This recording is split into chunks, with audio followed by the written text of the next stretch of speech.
I am Shivani Singh. So friends, कैसे हैं आप सभी? मस्त होंगे होता है यहाँ पे। और डियर फ्रेंड, जैसा आपको पता है कि हम कंटिन्यू प्रिपरेशन कर रहे हैं स्पेशल सीटेट फरवरी एग्ज़ाम। ओ नो, दिसंबर नहीं है यहाँ पे, सीटेट फरवरी एग्ज़ाम 2026, ठीक है ना। ये हाँ, अभी हम जो है दिसंबर की प्रिपरेशन करा रहे थे। दिसंबर सोच के कि दिसंबर में नोटिफिकेशन जो है दिसंबर में एग्ज़ाम हो सकता है सीटेट का, लेकिन अब आपका एग्ज़ाम आपको पता है फरवरी में होगा, ठीक है ना। सो 2026 यहाँ पे देखो एनसीईआरटी, जिस भी फ्रेंड्स के पास में सीटेट पेपर 2 में एसएसटी यहाँ पर है वो यहाँ पर कंटिन्यू तैयारी कर सकता है अपनी, बिल्कुल फ्री में, कोई भी चार्ज नहीं है, फ्री में बहुत अच्छी, ठीक है, तरीके से आपको क्लासेस प्रोवाइड होगी सारे चैप्टर्स की। पहले हम हिस्ट्री कंप्लीट करेंगे, एनसीईआरटी क्लास 6 की हिस्ट्री कंप्लीट करेंगे। इसमें चैप्टर 7 है राज्य से साम्राज्य। ओके, तो यहाँ पर साम्राज्य राज्य से कैसे बढ़ा है, क्या चीज़ है इसमें, सारे पॉइंटेड मैंने एक इसके फर्स्ट पार्ट में कंप्लीट किए हुए हैं। आज सेकंड पार्ट में हम पढ़ने वाले हैं पाटलिपुत्र के बारे में, ठीक है ना। पाटलिपुत्र के बारे में चर्चा करेंगे और यहाँ पर हम अशोक के बारे में चर्चा करेंगे। चलो, ये मैंने आपको पढ़ाया हुआ है।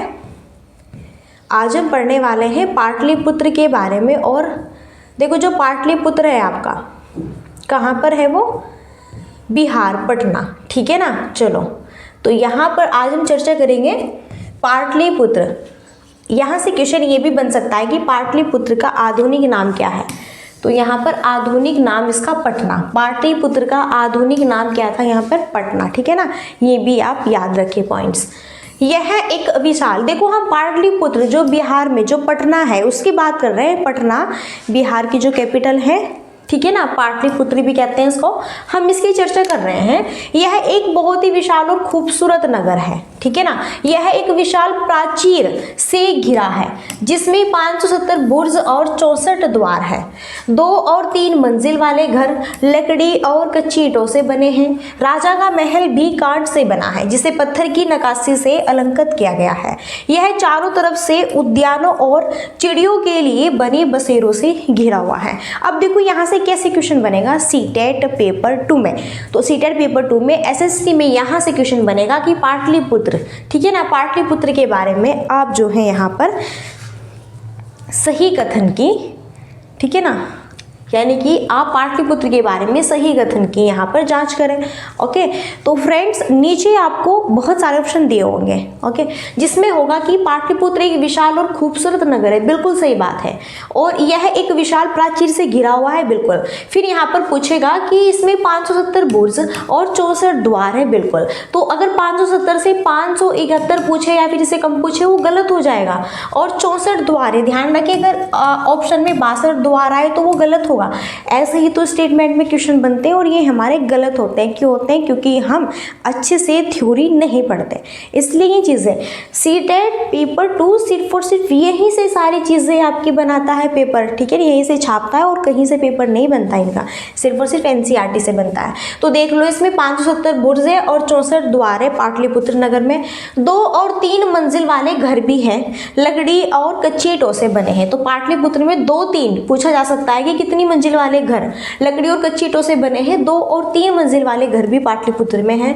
यहाँ पर राजा का महल भी काठ से बना है। अच्छा, यहाँ पर जो है पूछा जा सकता है कि राजा का महल पाटलिपुत्र में कैसे बना था, काठ से बना था, ओके, जिसे पत्थर की नक्काशी से अलंकृत किया गया। यह चारों तरफ से उद्यानों, देखो जो पाटलिपुत्र है चारों तरफ से पाटलिपुत्र उद्यान और चिड़ियाघरों के लिए, ओके, बहुत जाना जाता है। बहुत ही इंपॉर्टेंट यहाँ पर फैक्ट्स है। सो आप इसे सारी चीज़ें यहाँ पे ध्यान रखें, कितने बुर्ज है, कितने द्वार है, कितने मंजिल वाले घर है, राजा के महल जो है किससे बनाया जाता था, ओके, सारी चीज़ें। पाटलिपुत्र चारों तरफ से किस चीज़ों से घिरा हुआ था, इन सब के बारे में आप याद रखें। अब बात करेंगे हम अशोक के बारे में। बात करेंगे अशोक। अशोक कौन था यहाँ पर? चंद्रगुप्त जो मौर्य था उसका पोता है, ठीक है ना। जी हाँ, अशोक चंद्रगुप्त मौर्य का पोता है। एक अनोखा सम्राट अशोक मौर्य वंश के सबसे फेमस शासक है। यहाँ से क्वेश्चन बनता है कि बताना है मौर्य वंश के सबसे प्रसिद्ध शासक कौन थे। यहाँ पर अशोक थे। कौन थे? अशोक। अशोक कौन थे? मौर्य वंश के। देखो मौर्य वंश, जब भारत में मौर्य वंश यहाँ पर था आपका, उस समय की बात कर रहे हैं। सो जो अशोक है ये आपके चंद्रगुप्त मौर्य के क्या है? पोते हैं, ठीक है ना। और अशोक मौर्य वंश के बहुत ही जो है फेमस शासक माने जाते थे आपके।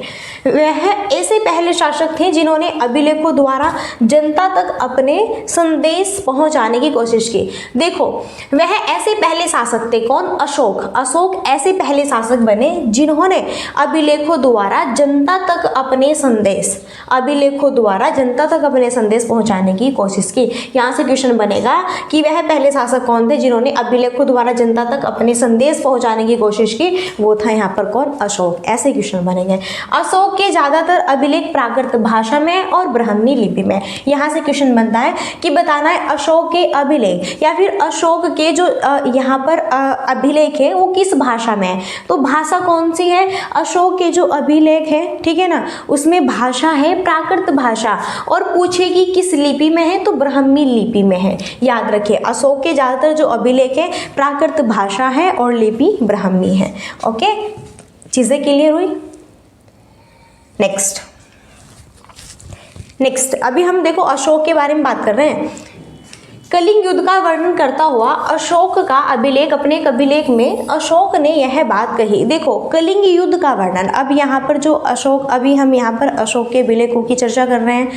इसमें एक बहुत ही फेमस कलिंग युद्ध का वर्णन करता हुआ एक अभिलेख है। तो इसमें देखो अशोक ने क्या बात कही। राजा बनने के 8 साल बाद मैंने कलिंग विजय की। लगभग 1.5 लाख लोग बंदी बना लिए गए, 1 लाख से भी ज़्यादा लोग मारे गए। इससे मुझे अपार दुख हुआ। क्यों? तो यहाँ पर आपका क्वेश्चन बनेगा कलिंग युद्ध का वर्णन करता हुआ अशोक का अभिलेख, अपने एक अभिलेख में अशोक ने क्या बात कही, ठीक है ना। तो क्या बात कही? राजा बनने के 8 साल बाद। याद रखिए वहाँ पर ऑप्शन में 9 साल भी हो सकता है, लेकिन अगर हमें पता है कि नहीं यहाँ पर 8 साल है, वो राइट होगा। तो राजा बनने के 8 साल बाद मैंने कलिंग विजय की। राजा बनने के 8 साल बाद मैंने क्या की? कलिंग विजय की। लगभग 1.5 लाख लोग, अशोक अपने बारे में बता रहे हैं कि लगभग 1.5 लाख लोग बंदी बना लिए गए और 1 लाख से भी ज़्यादा लोग मारे गए जब कलिंग युद्ध हुआ था यहाँ पर, ठीक है ना। इससे मुझे, किसे? अशोक को बहुत ज़्यादा दुख हुआ। क्यों हुआ? आइए इस चीज़ के बारे में भी चर्चा करेंगे। फिर देखो यहाँ पर जब किसी स्वतंत्र देश को जीता जाता है तो लाखों लोग मारे ही जाते हैं। बिल्कुल। अब भाई देखो पहले क्या होता था कि आपको जो है दक्षिण भारत पे आक्रमण करना है, आपको वहाँ राज करना है, वहाँ पर जो है राजा बनना है, तो इस तरह से आप युद्ध करते रहते थे, एक दूसरों को मार। और इसमें देखो आपकी भी सेना भैया, बिल्कुल उनकी भी डेथ होगी और जो दूसरी सेना है ओके उनकी भी, सभी की। क्लियर है ना। अगर आपको देश जीतना है या फिर कुछ भी पावरफुल कार्य करना है तो देखो युद्ध करोगे तो उसमें जो है मृत्यु तो होंगी ही होंगी, ठीक है। जब किसी स्वतंत्र देश को जीता जाता है तो लाखों लोग मारे जाते हैं, बिल्कुल सही बात है, और बहुत सारे बंदी भी बनाए जाते हैं। इसमें ब्राह्मण और शर्मण भी मारे जाते हैं। देखो ब्राह्मण तो आपको पता है किसे कहा जाता है, अब शर्मण किसे कहा जाता है? शर्मण की बात करें यहाँ पर, ठीक है। शर्मण कहा जाता है जो बौद्ध भिक्षु होते हैं।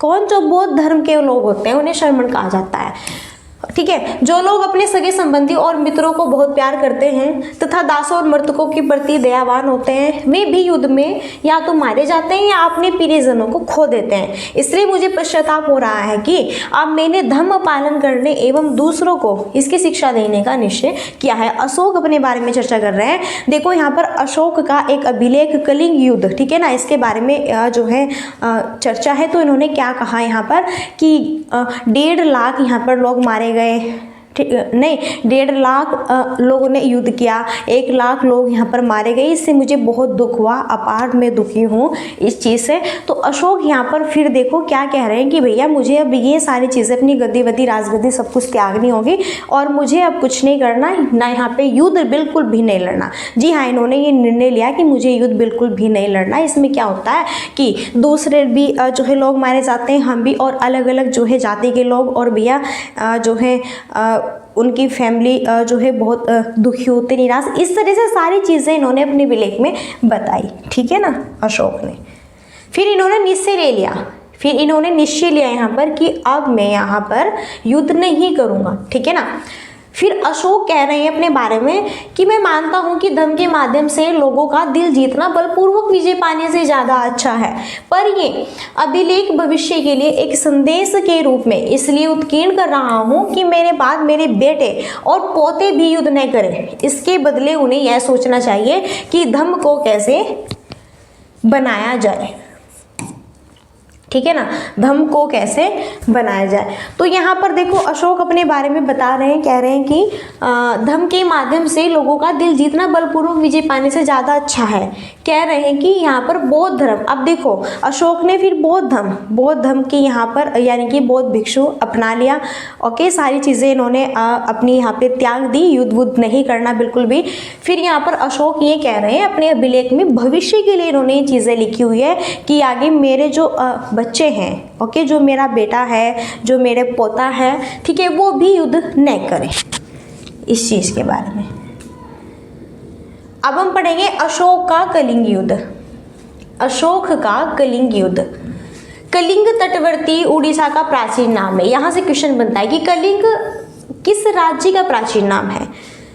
ओडिशा का प्राचीन नाम क्या है, वो क्या है, कलिंग है। याद रखिए कलिंग एक तटवर्ती उड़ीसा का प्राचीन नाम है। अशोक ने कलिंग को जीतने के लिए एक युद्ध लड़ा, लेकिन युद्ध जनित हिंसा और खून खराबा देखकर उन्हें युद्ध से वितृष्णा हो गई। उन्होंने निर्णय लिया कि वे भविष्य में कभी युद्ध नहीं करेंगे। अब देखो अशोक का जो कलिंग युद्ध है, अब भैया अशोक ने यहाँ पर जो क्या है, उड़ीसा है, उड़ीसा में जो क्या है, कलिंग तटवर्ती क्षेत्र है, ठीक है ना, उड़ीसा में कलिंग तटवर्ती क्षेत्र है। तो यहाँ पर अशोक ने क्या करना चाहा, यहाँ पर जो है इसे जीतना चाहा, ठीक है ना। तो यहाँ पर फिर अशोक ने कलिंग को जीतने के लिए युद्ध तो करना पड़ता है, लेकिन इन्होंने देखा कि युद्ध में बहुत सारे लोग मारे गए, खून खराबा देखकर फिर इन्होंने यहाँ पर कलिंग युद्ध के बाद में फिर युद्ध नहीं किया और निर्णय लिया कि मैं कभी भी युद्ध अब नहीं करूंगा, ठीक है ना। नेक्स्ट आप देखते हैं अशोक का धर्म क्या था। अशोक का धर्म क्या था। अशोक के धर्म में किसी देवता की पूजा अथवा किसी कर्मकांड की आवश्यकता नहीं थी।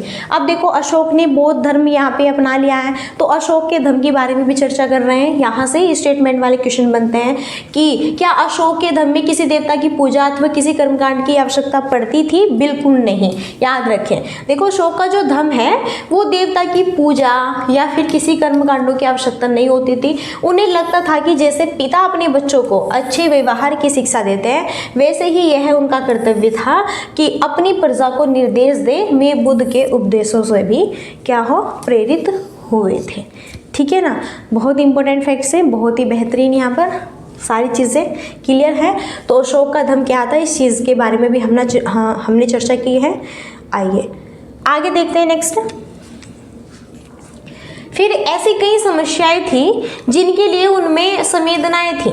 उनके साम्राज्य में अलग अलग धर्मों को मानने वाले लोग थे और इससे कई बार टकराव पैदा हो जाता था। जानवरों की बलि भी चढ़ाई जाती थी। दासों और नौकरों के साथ क्रूर व्यवहार किया जाता था।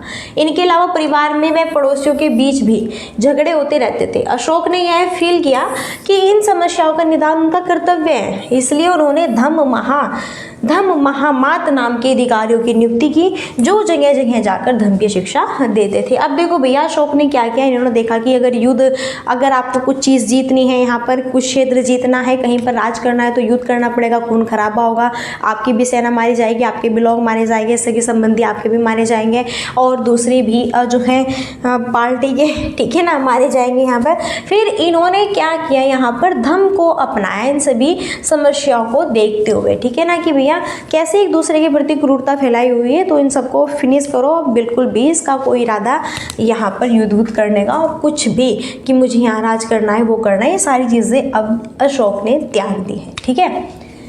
यहीं पर बात करें इसके अतिरिक्त अशोक ने अपने संदेश कई स्थानों पर शिला और स्तंभों पर खुदवा दिए। अधिकारियों को यह निर्देश दिया गया कि वे राजा के संदेश को उन लोगों को पढ़कर सुनाएं जो खुद पढ़ नहीं सकते थे। अशोक ने धर्म के विचारों को प्रसारित करने के लिए सीरिया, मिस्र, ग्रीस तथा श्रीलंका में, ठीक है, क्या भेजे, यहाँ पर राजदूत भेजे। उन्होंने सड़कें बनवाई, कुएं खुदवाए और विश्राम गृह बनवाए। इसके अतिरिक्त उन्होंने मनुष्यों व जानवरों की चिकित्सा की भी व्यवस्था की। अब देखो, इसके अतिरिक्त अशोक ने अपने संदेश में और कई स्थानों पर शिला है, स्तंभ है, ये खुदवा दिए। तो याद रखें, अधिकारियों को यहाँ पर अशोक ने ये निर्देश दिया कि राजा के संदेश को उन लोगों तक पढ़ाए सुनाए जो खुद नहीं पढ़ सकते। और यहाँ पर अशोक ने अशोक ने राजा के संदेश को, ठीक है ना, अशोक ने कहा कि राजा के संदेश को उन लोगों तक पढ़कर सुनाए जो लोग खुद नहीं पढ़ सकते। अशोक ने धर्म के विचारों को प्रसारित करने के लिए कहाँ पर किस किस देश में, सीरिया, मिस्र, ग्रीस और श्रीलंका में भी राजदूत भेजे। तो यहाँ से भी क्वेश्चन बनता है कि अशोक ने बौद्ध धर्म का प्रचार प्रसार करने के लिए, अपने धर्म के विचारों को प्रसारित करने के लिए किस किस देश में अपने राजदूत भेजे? सीरिया, मिस्र, ग्रीस और श्रीलंका। ठीक है ना, यहाँ से क्वेश्चन बनेगा, बिल्कुल आप याद रखें। आगे नेक्स्ट है, अपनी प्रजा के लिए अशोक के क्या संदेश थे। अब देखो, अपनी प्रजा के लिए अशोक के क्या क्या संदेश थे यहाँ पर, इसके बारे में भी हम चर्चा कर लेते हैं। ठीक है ना, लोग विभिन्न अवसरों पर अनुष्ठान करते हैं। उदाहरण के लिए, जब वे बीमार होते हैं, जब उनके बच्चों का विवाह होता है, बच्चों के जन्म पर, और जब यात्रा शुरू करते हैं तब वे तरह तरह के अनुष्ठान करते हैं। ये कर्मकांड किसी काम के नहीं, इसके बदले यदि लोग दूसरी रीतियों को माने तो वह ज़्यादा फलदायी होगी। ये अन्य प्रकार की रीतियाँ क्या है? ये है अपने दासों और नौकरों के साथ अच्छा व्यवहार करना, बड़ों का आदर करना, सभी जीवों पर दया करना और ब्राह्मणों तथा श्रमणों को दान देना। तो अपनी प्रजा के लिए अशोक के क्या क्या संदेश थे? अपनी प्रजा के लिए अशोक के क्या क्या संदेश थे यहाँ पर? तो अपनी प्रजा के लिए अशोक के संदेश थे कि लोग विभिन्न अवसरों पर अनुष्ठान करते हैं। फॉर एग्जाम्पल भी दिया है इन्होंने कि जब वे बीमार हो जाते हैं, जब उनके बच्चों का विवाह होता है, बच्चों के जन्म पर, और जब यात्रा शुरू करते हैं तब में तरह तरह के अनुष्ठान करते हैं। ये कर्मकांड किसी काम के नहीं, कह रहे हैं कि ये सब कुछ नहीं है। ठीक है ना, आप दूसरे लोगों की रीति अपना, यानी कि यही बौद्ध धर्म को अपनाओ और जो फालतू का यहाँ पर ये काम है इसको त्यागो, इसको छोड़ो, और क्या करना है, जो अपने दास हैं, अपने नौकर हैं, उनके साथ अच्छा व्यवहार करना है, बड़ों का आदर करना है, सबका सम्मान करना है, जीवों पर दया करनी है, ब्राह्मणों और श्रमणों को दान देना है। ठीक है ना, ये यहाँ पर अपनी प्रजा के लिए अशोक के संदेश हैं इनके अभिलेखों में। अभी बात करेंगे, अशोक ने अपनी धर्म की प्रशंसा या दूसरों के धर्म की निंदा करना, दोनों ही बातें गलत है। अशोक ने कहा कि ऐसा नहीं कि हम जो है बौद्ध धर्म में हैं तो हम सबके सामने अपने धर्म का ही प्रचार प्रसार करेंगे, अपने ही धर्म को हम अच्छा कहेंगे, ऐसा नहीं करना है। सभी का धर्म अपने अपने लिए बेस्ट होता है, तो आपका धर्म अपने लिए बेस्ट है, दूसरे का धर्म आप उसके लिए बेस्ट है। तो आपको उन किसी भी धर्म को गलत नहीं कहना है, हर किसी को दूसरे धर्म का आदर करना चाहिए। यदि कोई अपने धर्म की बड़ाई और दूसरों के धर्म की बुराई करता है तो वह वास्तव में अपने धर्म को ज़्यादा नुकसान पहुंचा रहा है। इसलिए हर किसी को दूसरे के धर्म के प्रमुख विश्वासों को समझने की कोशिश करते हुए उसका आदर करना चाहिए। तो ये सारी चीज़ें किसने कही यहाँ पर? अशोक ने। अशोक देखो सारी जो है यहाँ पर बातें बता रहे हैं, सारी चर्चा कर रहे हैं और क्या क्या यहाँ पे पॉइंट्स बता रहे हैं कि भैया अगर आप जो है किसी धर्म से बिलोंग करते हैं तो दूसरे धर्म की आपको बुराई नहीं करनी है, ना उसके बारे में कुछ गलत बोलना है। ये चीज़ें यहाँ पर इन्होंने कही है। ठीक है ना, चलिए देखो, फॉर एग्जाम्पल भारत के जो पहले प्रधानमंत्री पंडित जवाहरलाल नेहरू है, उन्होंने क्या लिखा है? देखो यहाँ पर अशोक के जो अभिलेख है उसके बारे में भारत के जो प्रथम प्रधानमंत्री पंडित जवाहरलाल नेहरू हैं, ओके, उन्होंने भी देखो लिखा है कि उनके धर्मादेश आज भी हमसे एक ऐसी भाषा में बात करते हैं जिन्हें हम समझ सकते हैं। किसकी? अशोक के बारे में। अशोक ने जो अपने अभिलेख, संदेश, धम्म यहाँ पर लिखे हैं, लोगों तक पहुँचाए हैं सारी चीज़ें, ओके। तो ये भैया पंडित जवाहरलाल नेहरू ने पढ़े उनके, तो फिर कह रहे हैं कि उनके जितने भी आदेश हैं, धर्मादेश हैं, आज भी हमारे एक ऐसी भाषा में बात करते हैं जिन्हें हम समझ सकते हैं। कौन कह रहे हैं? पंडित जवाहरलाल नेहरू, और जिनसे हम बहुत कुछ सीख सकते हैं। अशोक ने धर्म के विचारों को दूर दूर तक फैलाने के लिए उन बातों को बताया जो आपके अनुसार आज भी क्या है? प्रासंगिक है। ठीक है ना, चलो आज भी क्या है? प्रासंगिक है, बहुत इंपॉर्टेंट है। तो भैया यहाँ पर देखो भारत के जो पहले प्रधानमंत्री हुए पंडित जवाहरलाल नेहरू, उन्होंने इसके बारे में क्या लिखा हुआ है कि इनके जितने भी अभिलेख के दम है वो आज भी, ठीक है ना, जब हम पढ़ते हैं ऐसा फील होता है कि यहाँ पर उसे हम समझ सकते हैं, उन चीज़ों को, उनके विचारों को, उनकी बातों को। ठीक है ना, चलिए अभी देखो यहाँ से भी क्वेश्चन बनता है, बहुत क्वेश्चन बनता है। यहाँ पर कैसे क्वेश्चन बनता है, जो मौर्य काल है, मौर्यकालीन स्तंभ में एक हिस्सा था, अभी से राष्ट्रपति भवन में रखा गया और यह उस समय की मूर्ति कला का एक नमूना है।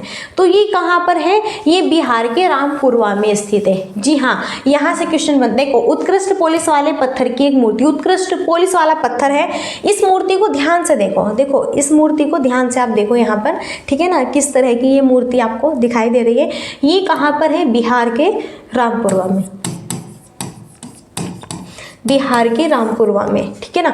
एक मौर्यकालीन स्तंभ का हिस्सा है। तो यहां से क्वेश्चन बनता है कि राष्ट्रपति भवन में जिस मूर्ति कली का नमूना दिखाया गया है वह मौर्यकालीन स्तंभ में, ठीक है ना, कहां और किस स्थान पर से जो है प्राप्त हुआ है, तो बिहार के रामपुरवा से प्राप्त हुआ है। याद रखिए क्या है, ये राष्ट्रपति भवन में भी रखा गया है, यह उस समय की मूर्ति कला का एक नमूना है। ध्यान रखिए, यहाँ से क्वेश्चन बनेगा। चलो अभी देखो, जब यहाँ पर हमारे भारत में मौर्य काल की चर्चा हो रही थी, हमारे भारत में मौर्य वंश फैला हुआ था, ठीक है ना, उनका भैया राज था। ओके, तो फिर देखो हमारे देश में क्या हो रहा था और अन्य देशों में भी क्या हो रहा था, इसलिए हम यहाँ पर चीन की चर्चा करेंगे। चीन, मौर्य साम्राज्य के उभरने से थोड़ा पहले, लगभग 2400 वर्ष पहले, चीन में सम्राटों ने चीन की दीवार का निर्माण शुरू किया। इसे बनाने का उद्देश्य उत्तरी सीमा की पशुपालक लोगों से रक्षा करना था। अगले 2000 वर्षों तक इस दीवार का निर्माण कार्य चलता रहा, क्योंकि साम्राज्य की सीमाएं बदलती रही। यह दीवार लगभग 6400 किलोमीटर लंबी है तथा पत्थर और ईंटों से बनी है। इसकी ऊपरी सतह सड़क जैसी चौड़ी है। इस दीवार को बनाने के लिए हजारों लोगों को काम करना पड़ा। हर 100-200 मीटर की दूरी पर इस पर निगरानी के लिए बुर्ज बने हुए हैं। तो यहाँ पर ध्यान रखो, चीन, अब हम चीन देश की बात करें, उस समय मौर्य साम्राज्य के उभरने से, ठीक है ना, थोड़ा पहले, लगभग 2400 वर्ष पहले चीन में सम्राटों ने चीन की दीवार का निर्माण शुरू किया। तो चीन की जो दीवार है, चीन की जो दीवार है कैसे कैसे बनाई गई है, किस किस तरह से बनाई गई है, याद रखें, क्यों बनाई गई है। तो चीन की दीवार, चीन में सम्राटों ने चीन की दीवार क्यों बनाना शुरू किया, उसका उद्देश्य था उत्तरी सीमा की पशुपालक लोगों से उसकी रक्षा करना। अगले 2000 वर्षों तक इस दीवार का निर्माण कार्य, देखो 2000 वर्षों तक इस दीवार का निर्माण कार्य चलता रहा। तो ध्यान रखें, स्टेटमेंट में क्वेश्चन बनता है, क्योंकि साम्राज्य की सीमाएं बदलती रही। यह दीवार लगभग 6400 किलोमीटर लंबी है। याद रखिए दीवार कितनी लंबी, 6400 किलोमीटर, पत्थर और ईंटों से बनी है। यहाँ पर इसकी ऊपरी सतह सड़क जैसी चौड़ी है। ओके, ये सारी चीजें आप यहाँ पर याद रखें। क्लियर है? चलिए, आई होप सारी चीज़ें क्लियर हो गई होगी। अब फ्रेंड्स यहाँ पे क्वेश्चन है और देखो क्वेश्चन कैसे बनता है वो भी मैं आपके सामने डिस्कस कर रही हूँ। निम्नलिखित कथनों पर विचार करना है। कथन फर्स्ट है और कथन सेकंड है अशोक के बारे में। अभी मैंने फुल बेस्ट तरीके से अशोक की चर्चा की। यहाँ पर अशोक ने अपने अभिलेखों में यह सुझाव दिया कि कर्मकांड किसी काम के नहीं है। बिल्कुल सही बात है। मौर्य वंश के साम्राज्य में लोग विभिन्न धर्मों का अनुसरण करते हैं तथा यह कभी कभी विवाद एवं पशु बलि तक पहुंच जाता था। बिल्कुल सही बात है, ठीक है ना। इसलिए दोनों ही यहाँ पर सही होंगे, दोनों ही राइट है। बिल्कुल ए और आर दोनों सही हैं तथा सेकंड ए का कारण भी है, ठीक है ना, दोनों करेक्ट है ऑप्शन। आपने देखा ना, मैंने अभी पढ़ाया अशोक के अभिलेख, उनके बारे में। अशोक ने अपने अभिलेखों में बताया ना कि कर्मकांड और देवी पूजा इन सब का, ठीक है ना, कोई काम नहीं था इनके जो है शासन में। अशोक ने ये सारी चीज़ें की अपने अभिलेखों में। फिर यहीं पर इन्होंने कहा कि मौर्य वंश के साम्राज्य में लोग विभिन्न धर्मों का अनुसरण करते थे। यह कभी कभी विवाद और पशु बलि। बिल्कुल, देखो अगर आप अलग अलग डिफरेंट यहाँ पर जो है धर्मों को अपनाएंगे तो अलग अलग धर्म वाले सब इस चीज़ को जो है एक मुद्दा बनाते हैं कि ये क्या कर रहे हैं, क्या हो रहा है। तो इसमें विवाद भी होने की संभावना होती है, पशु बलि तक भी पहुँच जाती है, ठीक है ना, लड़ाई झगड़ा यहाँ तक ये भी चीज़ें हो जाती है। तो ऐसे क्वेश्चन बनते हैं एग्जाम में। क्लियर है? चलिए, तो यहाँ पर देखो फ्रेंड्स, सीटेट दिसंबर एग्जाम 2025 नहीं, अब सीटेट फरवरी एग्जाम। अभी हम दिसंबर सोच के तैयारी करा रहे थे ना इसके, लेकिन अब पता है फरवरी में होगा। तो सीटेट फरवरी एग्जाम 2026 क्लास 6 NCERT चैप्टर 6 नए पर्सन नए विचार, इसका जो है 6 पार्ट्स आप देख सकते हैं, यानी 6 chapter. SST history part paper 2 यहाँ पे बहुत ही बेहतरीन सेशन है, मेरी ही क्लास है। सेशन अगर अच्छा लगा तो फटाफट जो है सभी सेशन को लाइक करें, शेयर करें। और अगर PDF चाहिए बिल्कुल फ्री में, कोई भी चार्ज नहीं है, तो आपको बिल्कुल फ्री में PDF भी प्रोवाइड हो जाएगी। यहाँ पर आप मुझे मैसेज कर सकते हैं इस नंबर पे, ठीक है। मैं आपको ग्रुप में भी ऐड कर दूँगी और PDF वाले में भी 7505890761, ठीक है ना। चलिए, तो अब यहीं पर हम अपनी वाणी को देते हैं विराम और मिलते हैं नेक्स्ट सेशन में। और तब तक के लिए so thanks for watching, keep study and bye bye, take care. Jai Hind, जय भारत, नमस्कार।